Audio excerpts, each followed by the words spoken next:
So today's been like 6 degrees Fahrenheit outside. My utility room has been cold. When I built this, I had to figure out the architecture a little bit so that I could tie into a front area up here, which created a bulkhead. And when I did that, I thought I had covered all my bases when it came to the airflow between that attic space and this living area. But I guess I've never really had the diagnostic tools to check it out. Today, I decided to get after it with a thermal imaging camera and the smoke machine behind me. And let me show you what we found. So I've just noticed the cold spot that I've been unaware of right there. So with the smoke machine, when I try to blow smoke into the cavity there, see how it drafts easily into that space. So that's creating stack effect, like a chimney, and it's just pulling that smoke right into it. Same as here. Because of that, all the heat that we're producing in the house is just going out those holes. Then with the thermal imaging camera, getting a look at it right here next to that cable, we're getting 22-degree air coming into the space. And then this one, that cavity is actually opening up 12-degree air into our space. So I'm gonna get that sealed up right now. Some regular foam would do it with these holes, but this is all I have today. I've already used it to plug up that little hole. But so if you have any issues like this at your house, this is what you can, if you can find them, this is all you need to do. Just fill it up with some foam.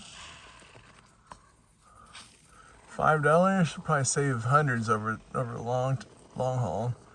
So you just want to make sure it's up in the cavity good and work your way out.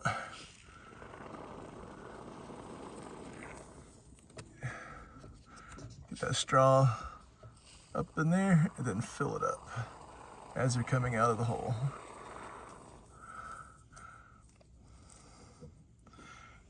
Now you don't want to miss little holes like this right here. Around that black cable, I got a little gap. Just fill it up as well.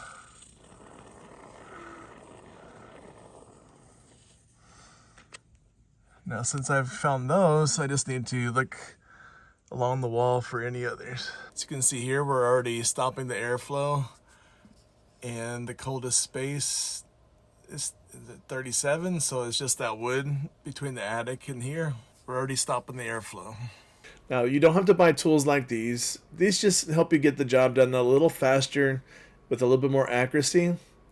But taking the time and being patient and looking for these problem areas in your home is very much worth it. You could just tough it out and be uncomfortable. Now, you may think, I'll just save my time and my money and just not worry about it. But if you want to be more comfortable and have peace of mind that you're not wasting money as you're heating up the air and then just having it leave your home. Our homes are leaky enough. Even some of the best built homes right now still leak a little bit. But older homes that aren't built with super high quality contractors that are really focusing on airtightness, most likely we're wasting more energy than we already want to be wasting. And so being able to find some of these trouble areas will really save a lot of money for you, and it's very much worth the effort. So I hope that helps you out, and I just wanted to share this video. Stay warm.